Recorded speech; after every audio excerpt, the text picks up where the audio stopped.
by all that you have said. If I were to come back to the court tomorrow, I would sure be a puffed up face and a puffed up nose, and I would be thinking a great deal about myself. Now, even if I do, it doesn't matter because I'm not going to be delivering justice tomorrow. But honestly, it's been a great honor to be sitting in this court. When I was young, I would come and sit at the end of the last row in this court, watch the greats of the bar argue, and learn so much about how to argue, how to behave in court, court craft, how to acquire substantive knowledge of the law. And then, of course, these two great portraits. There was not a day in my life as a Chief Justice, and even before that, when I sat with Chief Justices in this court, and I didn't quickly glance at the two portraits in this court. Just as we did in Mumbai when we glanced at the portrait of Chief Justice M.C. Chagla, because that was the Chagla court, and we felt that there was this overpowering presence. The overpowering presence of the two greats of this court was, in that sense, a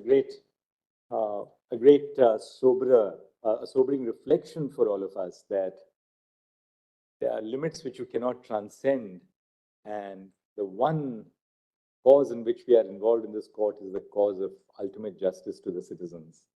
We are here as pilgrims and birds of passage. We come for a short while and then we leave.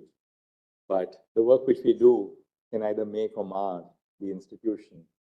Of course, none of us is that important that you feel that, well, the court is not going to survive without me. Because there have been great judges who have come here in the past. They've passed on the baton to succeeding generations. And that's something which sustains the institution of different people with diverse viewpoints coming into the court and passing the baton along. So I'm sure that my leaving in another 2 minutes from here is not going to make the slightest difference to the court, and particularly because I know the person who is going to lead this court after me is somebody who is so stable, so solid, and so committed to the cause of justice as Justice Sanjeev Khanna. So I leave the court with that sense of a sense of happiness that the person who's going to come and sit here from Monday is a person who is so dignified, so aware of the position of the court in the wider social and political life, the historical perspective of this court. I spent the last 2 years sitting in this court with Brother Justice Pardiwala and Brother Justice Manoj Mishra.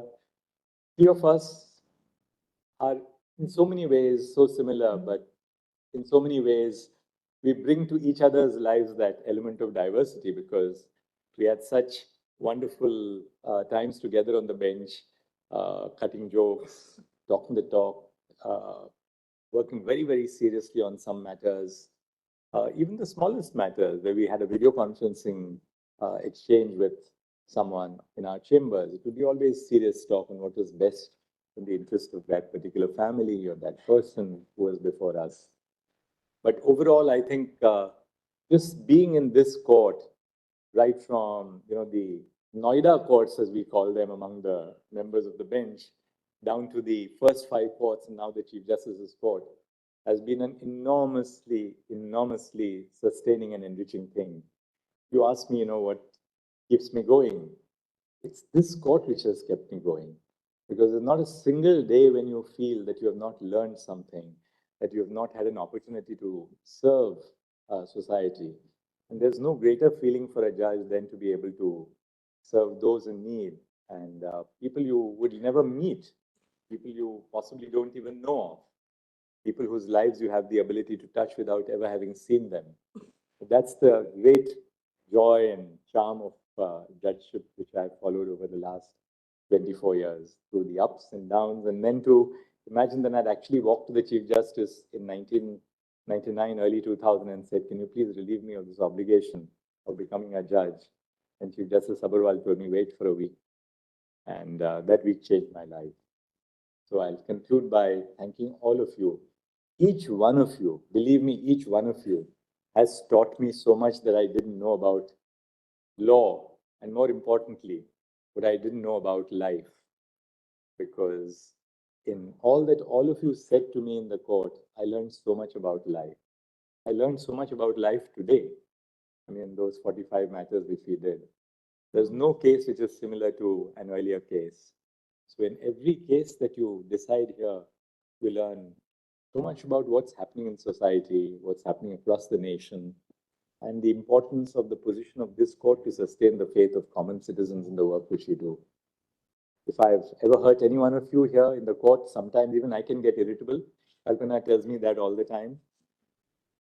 Only she can put up with someone like me. But if I've ever hurt any one of you, I would like to just say Michami Dukadam. Please forgive me for something which I didn't intend to ever say or do, which may have hurt you. And thank you very much for coming in such large numbers. I know at the end of it all, it's been really worth it for me every moment. Thank you. Thank you. Thank you. Thank you.